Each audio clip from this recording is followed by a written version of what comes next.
I don't like to think of the James Bond soundtracks as a niche subject within the fandom, but experience has taught me otherwise. Beyond the title songs or the main James Bond theme, most people don't know or seem to care about the scores to each film. Maybe it was because I was brought up in a music household, I was forced to learn piano as a kid, or my brother played in rock bands throughout high school, or some combination of all three. But I recognized early on how important music was to crafting the emotional impact of a picture. My first ever CD was a compilation of John Williams' greatest hits from 1969 to 1999. And from then on, most of my music purchases have been soundtracks to films, TV, and video games. So naturally, my music library contains a lot of James Bond soundtracks, and I've been known to go out of my way to get music cues not generally heard by the public, some of which you may have heard if you've seen any of my previous videos on Bond. So you can imagine how ecstatic I was when La La Land Records started releasing expanded Bond soundtracks. I think my first exposure to them was hearing from someone online about their Die Another Day release. When I went to find it, they were out of stock at the time, so I kept my eye on the site for years afterward, just in case they ever restocked it. Sure enough, they did, but only after I managed to get 2 other Bond scores from them first. The sales must have been strong, or they caught wind of public support for these albums, as starting with Tomorrow Never Dies in 2022, they have been on a consistent roll, from the dual announcement of Live and Let Die and Octopussy in 2023 through to License to Kill.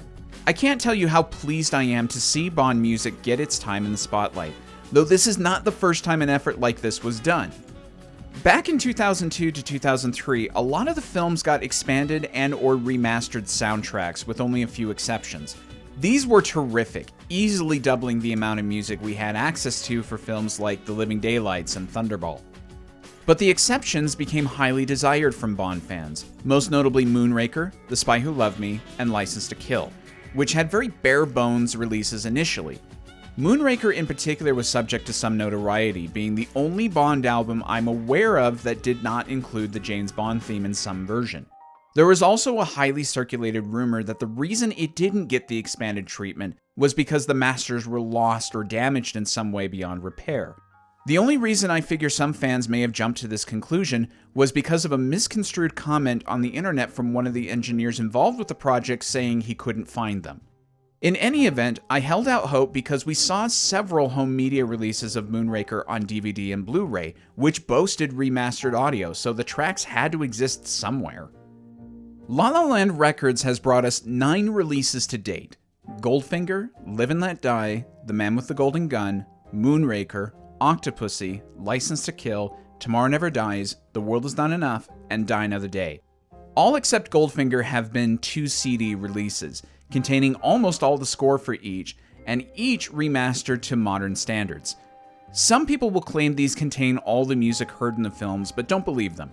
There are still some minor pieces missing, such as the guitar cue in Goldfinger heard when Bond arrives at Auric Stud Farm, the source music heard behind Bond and Goodnight's dinner conversation in Golden Gun, or the door key code from Moonraker, which is infamously the theme from Close Encounters of the Third Kind. However, it seems petty to begrudge the folks at La La Land Records for these missing cues, because what they added far outweighs what's missing and they all sound great. I'm gonna go through each of the soundtracks in chronological film order and talk about my thoughts briefly, share a few facts I learned from the booklets that came with the releases, and play some short snippets from my favorites of the new music. Except in the case of Goldfinger, which will become clear in a bit.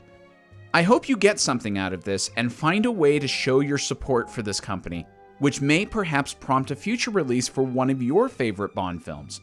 Let's get started with Goldfinger.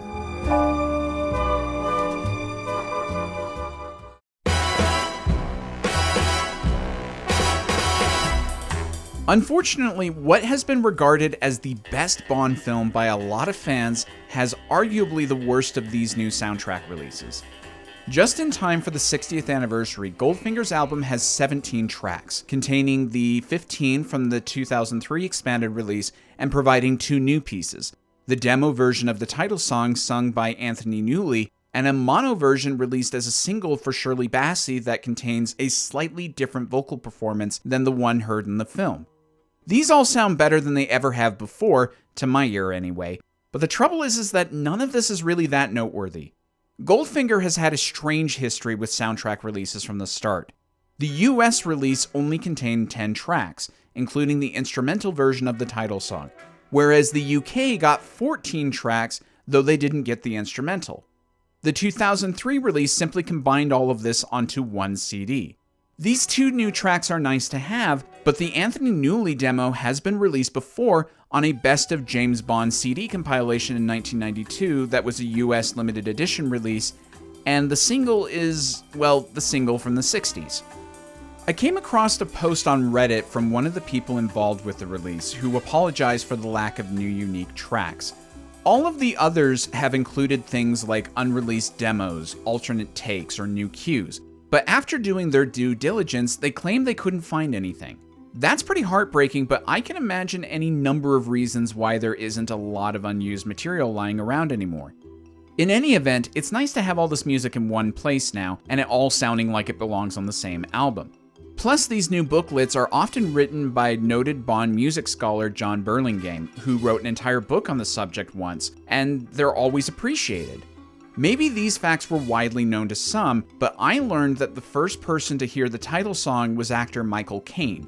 Vic Flick, who famously played the guitar on the original recording for the Bond theme in Dr. No, was a session musician that contributed to From Russia with Love and Goldfinger as well, and that John Paul Jones and Jimmy Page, yes, the Led Zeppelin guys, were also session musicians on Goldfinger. Sorry to say, I have to agree with the masses. Goldfinger has had the poorest treatment of the releases so far, but that's not to say I'm not grateful to have it. The man with the Midas touch, a spider's touch.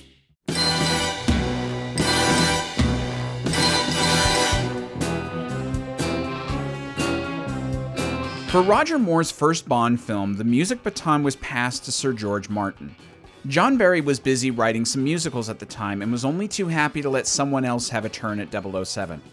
Both Sir Paul McCartney and Martin came about by way of an associate of Harry Saltzman's, Ron Cass, who once ran Apple Records shortly after its conception by the Beatles.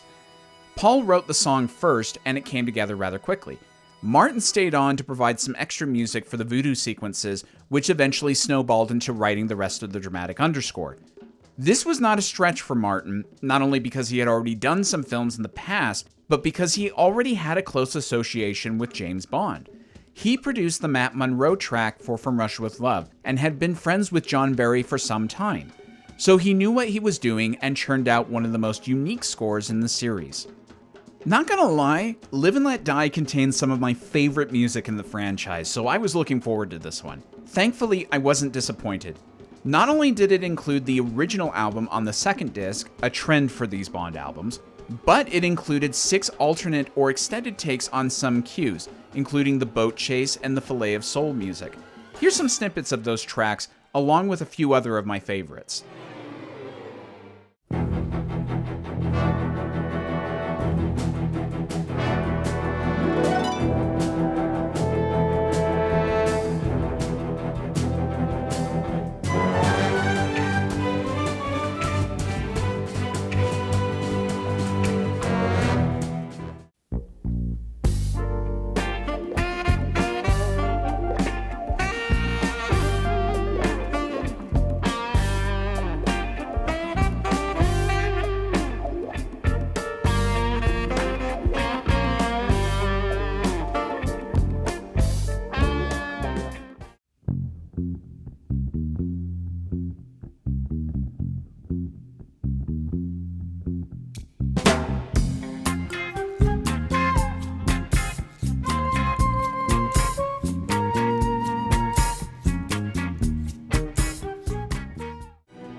Live and Let Die's score perfectly captures more of a funky take on Bond music that still retains the cool, smooth vibes of the man himself, and thus becomes one of the scores I couldn't possibly mistake as belonging to any other film.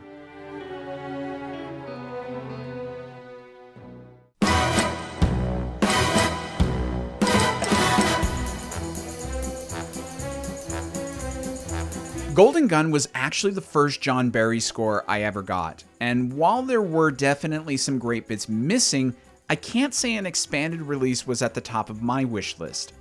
I've described the score in the past as just jumping between the main theme, the Bond theme, and generic moody chords, and while that is an unfair exaggeration, I still don't think it's entirely inaccurate to say those are the three big features.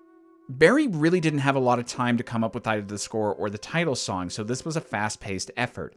Yet, like Michael Giacchino for his limited time on Rogue One, I'm amazed we got as functional and beautiful a score. While the title song isn't one of my favorites, I do find it to be an earworm after watching the movie or listening to the soundtrack. One odd fact is that Lulu recorded this song while battling a cold. I always thought that resulted in a more rough and unpolished performance that weirdly contributes to the bizarre fun of the piece.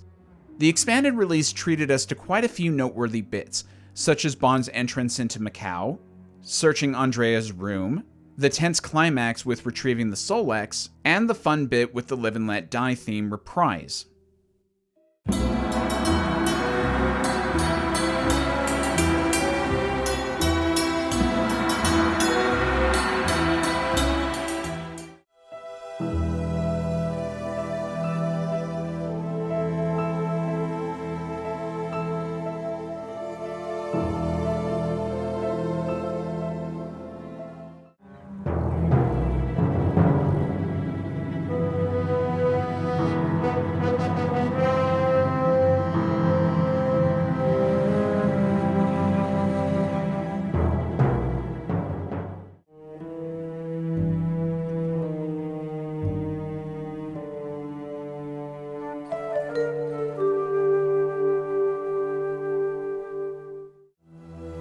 This score also set Barry's musical template for the Moore era.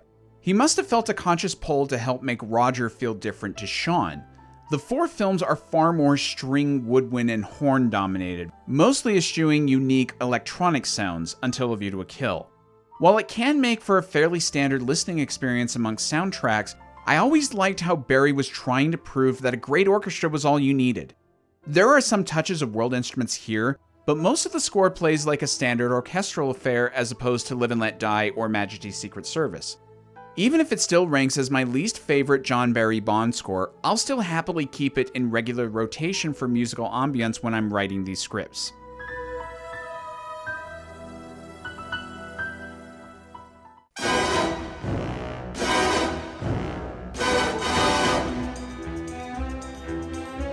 Easily the most beautiful and elegant of the Bond scores to my mind, Moonraker was probably the most requested of these, and so I hit the buy now option faster than I did any of the others. The original album was only about 30 minutes in length, with a decent chunk taken by the title song variations. In fact, I had so little underscore to work with when I did the Dissecting Bond episode for that film that I had to supplement it with other music. This release might be my favorite, not only for providing some of the best missing cues from the film, but for its higher sound quality and the extra tracks. In fact, the only major piece I can think of that's missing is from the male singer in Venice as Bond and Chang fight in the clock tower. Beyond that, there are some fantastic tracks here. Have a listen.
Many of the Bond films have alternate title tracks that were either submitted and rejected, or just redone with new lyrics or a new singer. In Moonraker's case, we have the great Paul Williams providing his version of the song, with completely different lyrics. Moonraker, lift up our dreams. Passion and starlight are inseparable teams. Carry them high and with care. I must admit, I was put off by this recording, having become so accustomed to Shirley Bassey's take, but it started to grow on me. Paul Williams is a wonderful talent, and if you're familiar with popular music from the late 60s into the 70s, chances are you've listened to some of his work. For younger audiences, I would say his song The Rainbow Connection from the Muppet movie would be his most recognizable. As for Shirley Bassey, I know I'm not alone in saying she's my favorite of the Bond singers. There's something about her voice that screams elegance, and while Moonraker isn't one of my very favorites, I've grown to appreciate it more and more over time, and that's entirely because of Bassey. She makes this song a powerhouse of a listen. Much like Golden Gun, the title song stays with me when I go through the album now, and it's hard to replace with something else.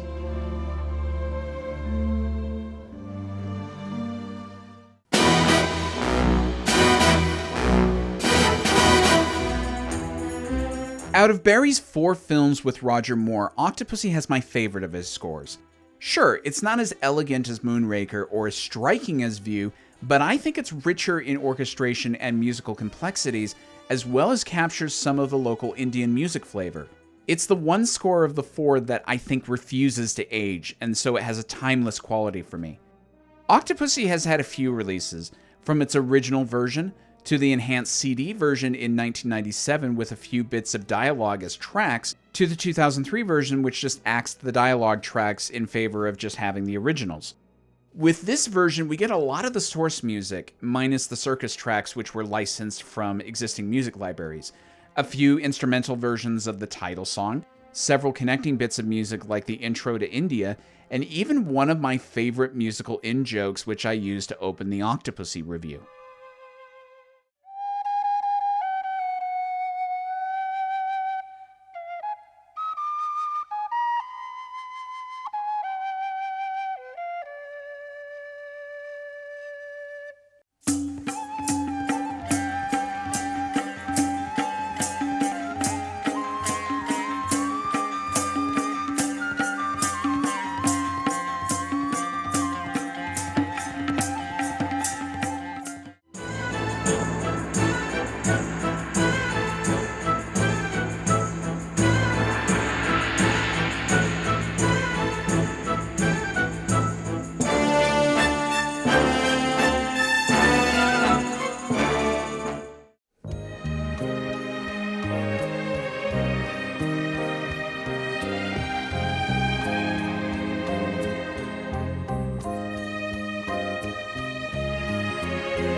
I imagine the impulse to get John Barry back for this one was largely the same as getting Roger Moore back.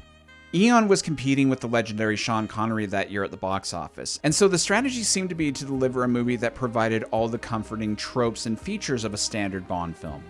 There's quite a bit of Bond theme here, as well as Barry's signature stealth and intrigue ambiance, and a strong action cue that's repeated several times. The title song has a few notable facts surrounding it. It was written by Tim Rice, who worked with Andrew Lloyd Webber on several musicals, as well as the Disney films Beauty and the Beast, Aladdin, and The Lion King. The song became the first for the Bond series to have a specially created music video featuring Rita Coolidge, and it was produced by the legendary Phil Ramone, who had also worked on the scores to Casino Royale 67 and On Her Majesty's Secret Service. I truly get lost in the film's world listening to the score, and that's what you want from any good soundtrack.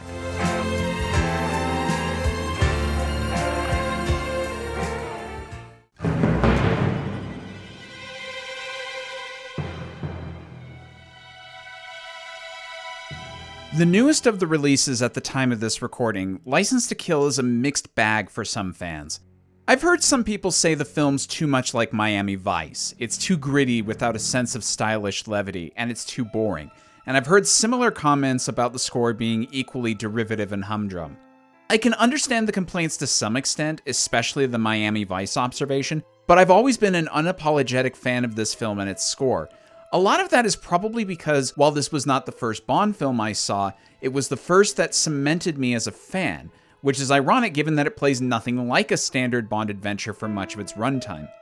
The music was done by Michael Kamen, a suggestion from Joel Sill, the first credited music consultant for the series.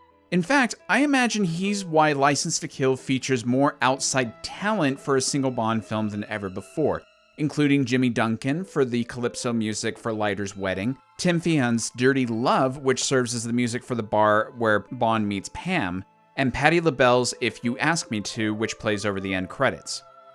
Because the songs were developed separately from the musical underscore, this results in the first Bond film, to my mind, not to have the title track's melody anywhere in the film, beyond the title sequence. Usually that bugs me, but not in this case, as Michael Kamen provides a rocking score to make up for it, harsh and hard for the action bits, and touching for the softer moments. It's laced with Latin guitar, which makes it the first film since Live and Let Die to display a heavy musical influence by the film's setting throughout. It also helps that Kamen brought back Vic Flick to play some guitar, and you can hear his strumming throughout, starting with the powerful gun barrel. The original album only had 6 tracks from Kamen, which took 14 cues and cobbled them together.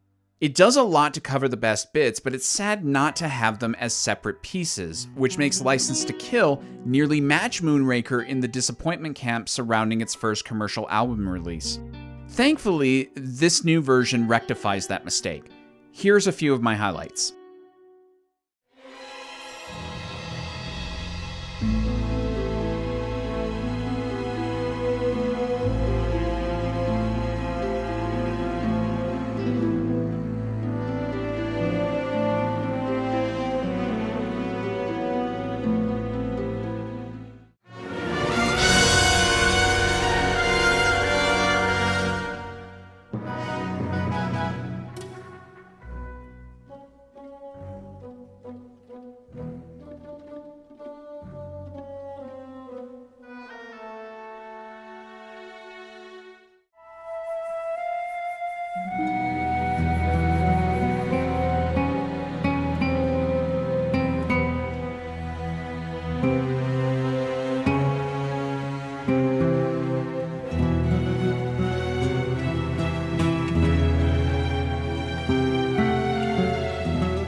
The only track that's missing that I wish was here was the rejected Eric Clapton track, but I imagine it would have been a licensing issue. Plus, you can find the song online, and honestly, I like what we ended up getting much better.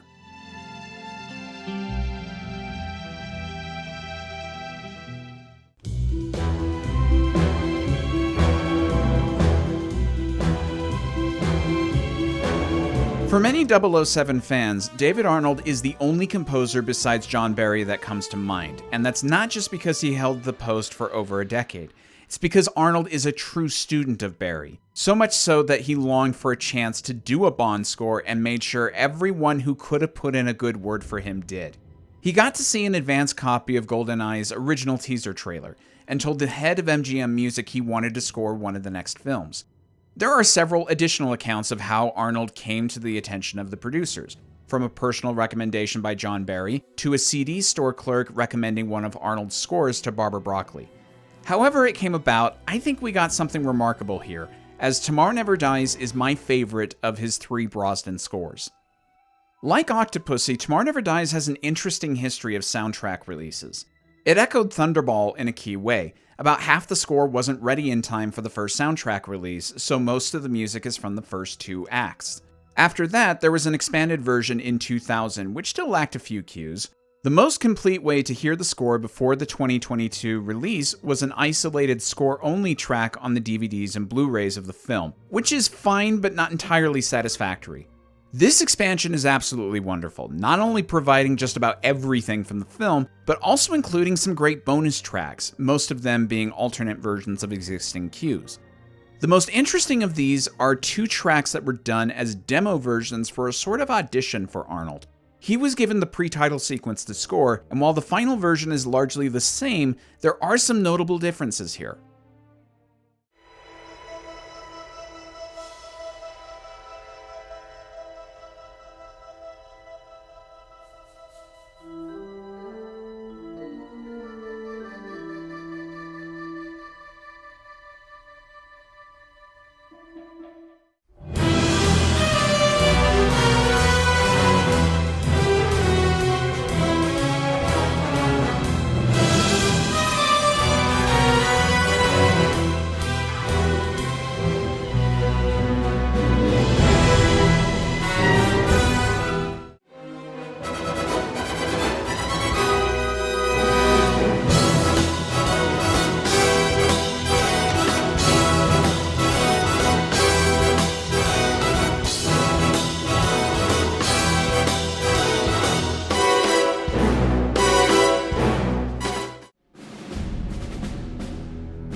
If you can't tell, I think this is a fantastic score. Arnold employs the creative techniques of Barry, injects the Bond flavor, and mixes it with his own concoctions.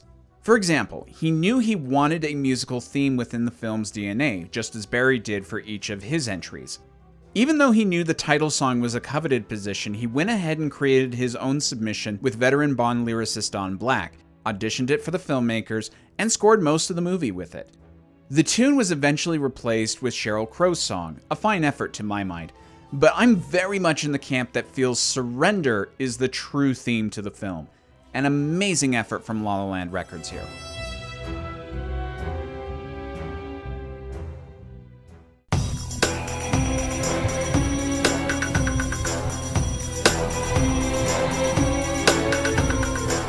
David Arnold's second outing, The World Is Not Enough, is the second release from La La Land Records for the Bond series. The World Is Not Enough is a score of incredible highs and lows for me. You've got tracks like the Thames boat chase and Elektra's theme mixed in with the messy electronics of some of the other action set pieces and the Scott Walker song, which is the source of the Elektra theme and makes it into more of a downbeat, reflective piece. However, it's a very melodically varied score that carries over Arnold's style from the more traditional Tomorrow Never Dies and makes it the dominating feature. It's not to everyone's taste, but I generally find it to be a fine Bond score. This release includes the standard alternate versions of tracks like the Baku intro and the Parahawk sequence, as well as the source music from Zukovsky's Casino. But there are a few eye-catching tracks here. The first curiously separates the electronic element from the orchestra during the gun barrels so you can have a listen to each on their own. Another track provides a version of the Bond theme, though not the one playing over the end credits of the film. Finally, there are 2 demos, both with David Arnold singing, one of the main title theme and the other being Only Myself to Blame. Here are clips of each of these that I've mentioned.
From city to city, I still see your face.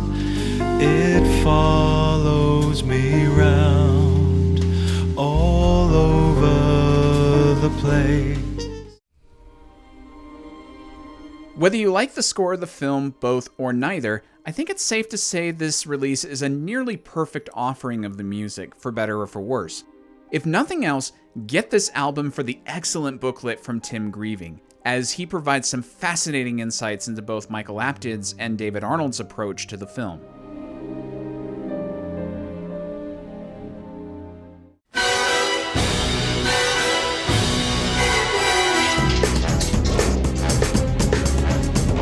Lastly, we come to the first of the scores released from La La Land Records, Die Another Day. There's always been a quality about this film's score that was so tied into this era of film, and that's maybe why there's certain bits I can't get behind.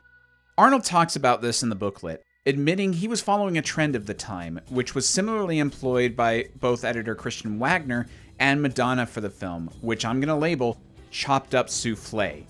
Arnold would take certain sections of the orchestra recording and digitally mix it up in certain ways, like playing it backwards or slicing off sections and combining it with electronics. It's definitely an early 2000s idea, and it can work, like in the pre-title sequence, but for something like the finale on the plane, I can't even... This release was made possible because of Arnold himself.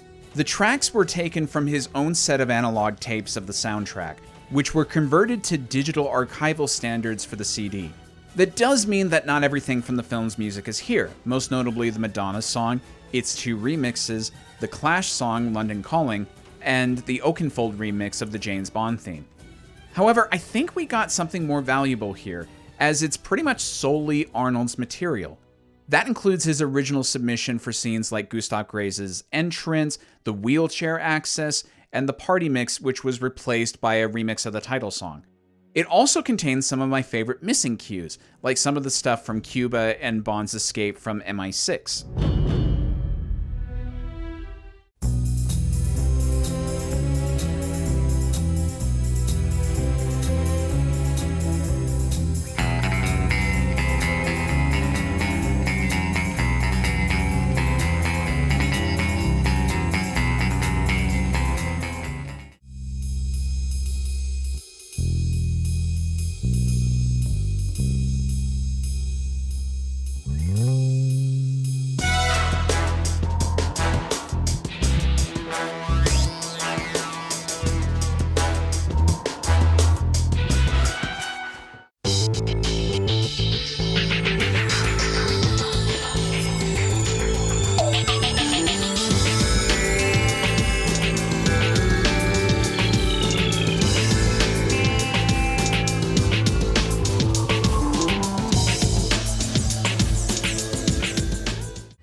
This release also sheds some light on a missing song. Arnold was in the process of making his own title song once again, called I Will Return. He didn't get that far, as once Madonna was signed on, he abandoned the work on it.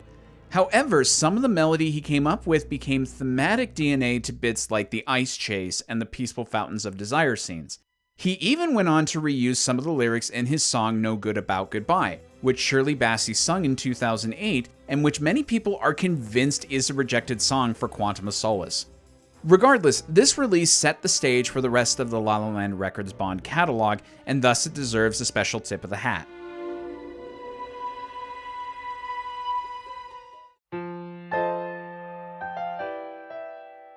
With all this great Bond music coming out, we are now left with two questions. Why only limited CD releases, and what's next? Regarding the first, I know this is an issue that bothers quite a few people, given that CDs are largely out of date for some. Not me though. I'm a physical media guy, and I detest not having a CD player somewhere at home. I can only imagine licensing fees are to blame. Releasing over a certain number of copies means additional fees, as does making the tracks available on digital platforms, which may become cost prohibitive for the labels in producing these items. Plus, soundtracks that contain mostly scores generally only appeal to a certain group of people, which companies understandably might be concerned are not enough to justify the added expenses. Unless you're Lord of the Rings or Star Wars, most people can't recall the music to your film beyond the licensed tracks, the main title theme, and whatever recurring franchise themes you employ. As to the second, this is an area for fun speculation. Given that most of these were released or announced during anniversary years, that might give us some clue. This year, we're celebrating anniversaries for Thunderball, A View to a Kill, GoldenEye, and Spectre. I think A View to a Kill and GoldenEye are the most likely, and I would personally prefer View to come first, though I'd be fine with any of the first three. I guess Spectre would be okay, but I can't think of much music from that film that's missing from the original album release that I would want. Before this last year, I would have said my top 3 most requested would have included Moonraker and License to Kill. Now that those have been done, my top 3 currently are Spy Who Loved Me, A View to a Kill, and You Only Live Twice, though I'll happily grab most any new ones. As much as I love the scores for Your Eyes Only and The Living Daylights, I think their 2003 expanded releases generally cover most of their scores pretty well, and I'd like to see some others get their turn first. What's your thinking? What films do you think most deserve the La La Land Records treatment? Have you been pretty happy with what they've released so far, and are there any notable missing tracks you wish we had? So far, I've been loving this effort and hope they keep up the good work. These scores are an integral part of the history of James Bond as a franchise, and it's a blessing to see some real effort being put in to bring these things back from the archives with love.